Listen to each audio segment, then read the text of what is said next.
سمیر تم ہمیشہ ہی ایسا کرتے ہو، وہ چیختے ہوئے بولی۔ سمیر چونکتے ہوئے، ارے اب میں نے کیا کر دیا؟ آپ کچھ نہیں کرتے، سب میں ہی کرتی ہوں، پاگل ہو نا؟ وہ غصیلے لہجے میں زور سے چلا رہی تھی۔ دیکھو 4 دن سے کہہ رہی ہوں، پانی والی موٹر خراب ہے، وہ ٹھیک کروا دو، اور یہ کمرے کی حالت دیکھو، کپڑے کہاں رکھے ہیں تم نے، اور اپنے جوتے دیکھو کہاں پر رکھ دیے، اور شاور لے کر بس ہو گیا۔ سمیر میں تنگ آ گئی ہوں۔ سمیر اٹھا اور جنت کے ماتھے کو چومتے ہوئے بولا، میری جان نہ کیا کرو غصہ، تم پہ تو میرے دونوں جہاں قربان۔ میری جان جب تم ناراض ہوتی ہو نا تو مجھے لگتا ہے میری دنیا کھو گئی مجھ سے۔ جانتی ہو نا جب تم اپنی ماما کے گھر جاتی ہو تو میرا کیا حال ہوتا ہے تمہارے بنا۔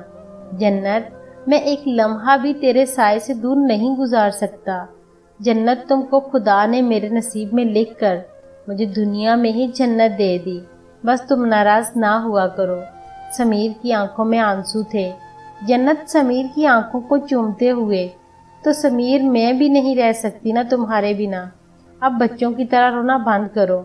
میں مر تو نہیں رہی۔ وہ سمیر کے بالوں میں ہاتھ پھیر رہی تھی، سہلا رہی تھی۔ سمیر نے جنت کو باہوں میں بھر کے سینے سے لگا لیا۔ کاش جنت مجھے موت بھی آئے تو یوں تیری آغوش میں ہوں اور مر جاؤں۔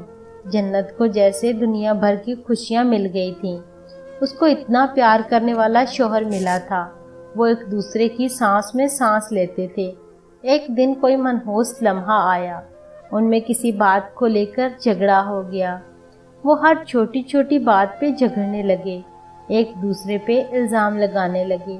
ہر آنے والا دن ان میں دوریاں بڑھا رہا تھا، وہ جیسے ایک دوسرے سے تنگ آ چکے تھے۔ ہر بات پہ لڑنا، سمیر کا رات بھر گھر نہ آنا۔ جنت بھی بے پرواہ ہو گئی، اور ایک دن جنت اپنی ماں کے گھر چلی گئی۔ سمیر نے بھی شکر کیا چلی گئی۔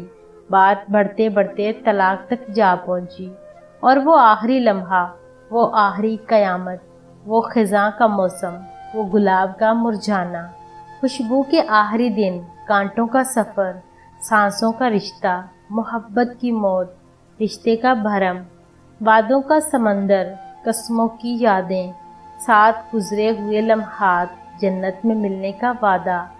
آج سب کچھ خاک ہونے جا رہا تھا، آج سب ختم ہونے جا رہا تھا۔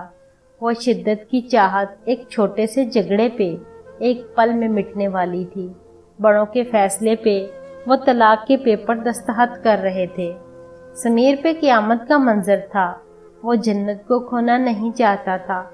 جنت بھی سمیر کو سینے سے لگانا چاہتی تھی، لیکن بات انا کی تھی۔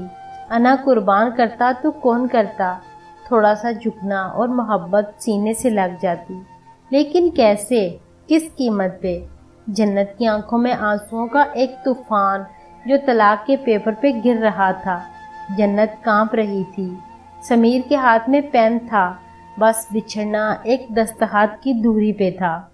سمیر کی آنکھوں سے وہ محبت کے لمحے، وہ جنت کی تھوڑی سی ناراضگی پہ جان نکل جانا، سب آنکھوں کے سامنے سے گزر رہا تھا۔ اتنی محبت پہ کوئی دوپہر کیسے آ سکتی ہے؟ میرے بعد جنت کیسے رہے گی؟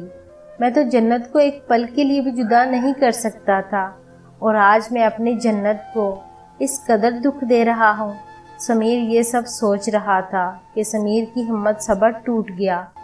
وہ بھاگتا ہوا جنت کے پاس گیا اور جنت کے قدموں پہ اپنے ہونٹ رکھ دیے۔ سب رشتہ دار پاس کھڑے دیکھ رہے تھے۔ جنت نے بھی ایک لمحہ نہ لگایا اور سمیر کو زور سے سینے سے لگا لیا اور چیخ چیخ کر رونے لگی، سمیر تم مجھے چھوڑنا چاہتے ہو؟